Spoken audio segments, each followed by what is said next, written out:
Alright, so I received a request to make a video on how we 5-speed swapped our 85 Bronco. So this 85 has a 306 cylinder in it, and originally came with the 4-speed overdrive transmission, which wasn't very good. I actually hated it. The gear spacing was so far apart that you had to wind this thing out to shift into the next gear. The overdrive was just way too much. With the gearing it had in it, you were just struggling everywhere. And even first gear was a little high, so you had trouble taking off. It just wasn't fun. Plus, it was worn out. The synchros were going out, so we were looking for a better solution. We ended up buying I don't remember the exact year, but it was between a 92 and 96 F-150. It was a short bed 4-wheel drive with a 6-cylinder, and it had a 5-speed. So you're looking for a 5-speed manual out of a 90s model F-150 up till 96. So that is, I guess, of course, if you have a 302 or 306 cylinder, because they have the small bolt pattern on the bell housing. If you have a 351 or bigger, of course, you're going to be looking for something else. So that's what our donor transmission came out of.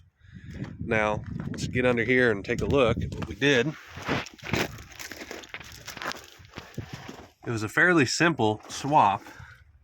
Okay, so it bolted right up to the existing transmission. The clutch and everything was the same. Even the throwout bearing, I believe, was the same. If you look here on the transmission cross member, we just had to drill new holes about an inch back from the originals. Scooted that back just because the change in length on this transmission, so that minor modification. And then the same on the skid plate here, which you may or may not have, but we had to scoot that back a little bit as well. So nothing major except for drilling some holes and moving that back a bit.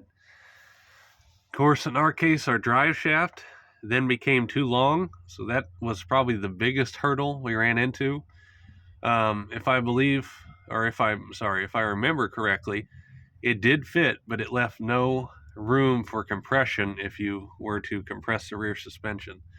So we took the drive shaft down to a machine shop and had them cut a little bit out of it, just so we had some wiggle room here. So that was basically the only modification we had to do that was permanent to the Bronco. It still has its original 1985 transfer case that bolted up to the newer transmission. The speedometer cable went right in, and all that worked.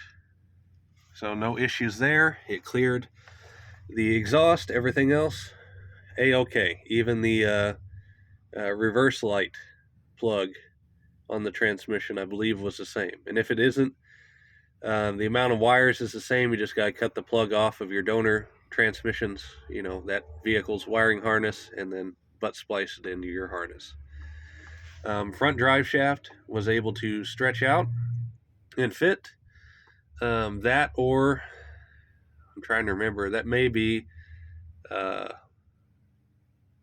F-150 front drive shaft that came out of the donor truck.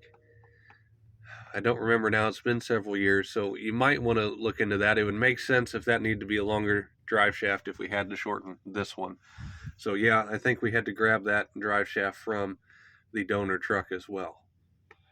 Okay, but still not too bad. A really simple swap. Now let's take a look at the clutch. So the good news is in 85, when this truck came out, it had a hydraulic clutch, but it went down and had a external slave on the transmission that pushed an old school, rod or lever that then disengaged or engaged the clutch. The newer transmission is internal, so that is a change, but we were able to take the clutch master cylinder and lines and everything from the donor truck and bolt right in to the 85. Now, the older trucks like this, the studs coming out of the back of the clutch master are straight up and down. The newer ones, the spacing between the studs is the same, but they were offset side to side. So you can see here with that bolted in, it sits a little bit crooked, which makes it a little bit more difficult to fill, but it's still bolted right up to the truck, the pedal hooked up the same. It just tilts over at an angle. But the line, it still forms to the cab because the cab design is the same, and then goes down there and plugs right into the side of the transmission there. So no big deal. Again, that was really easy. No modification was required besides bolting and unbolting parts, just like everything else, again, except for the transmission, rear drive shaft. Okay. As far as inside, the hole in the floor lined up perfectly. So we just grabbed the shift boot, put it back on there. See, it's not perfect. We got a little bit of a space between there. But it works out just fine. The transfer case shifter was the last piece of the puzzle. So trying to get the shifter from the later 90s truck to work with the 80s model setup was a little bit challenging, but we retained the factory shifter from the 85. And let's see here.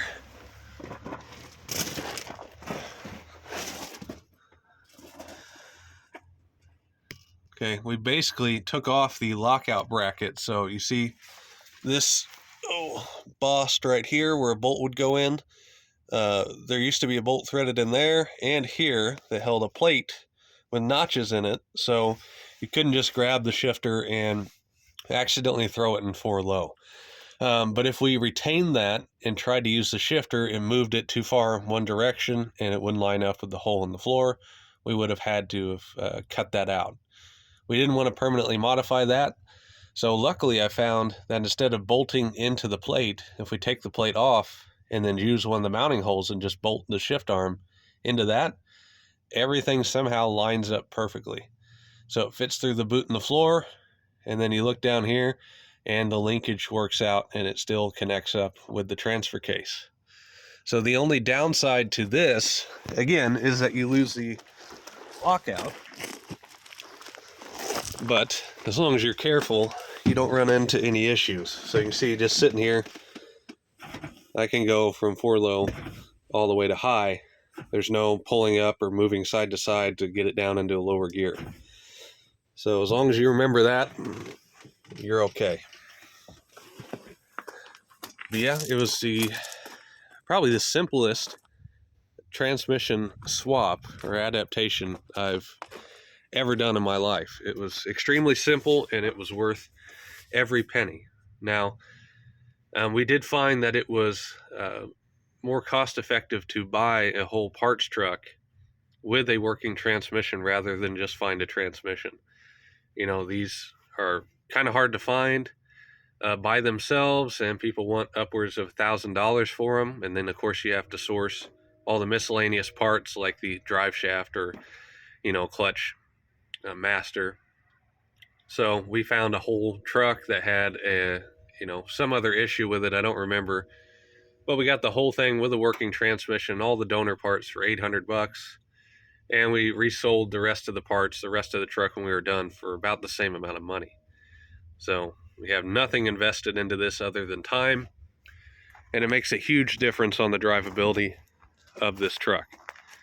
And we've done towing with it, we've towed cars, you know, done things that you probably shouldn't do with it, and driven it daily for several years. And it's like a more modern truck. It really brought it into the 21st century as far as drivability is concerned. So hopefully this video helps. And if you guys have any questions, let me know.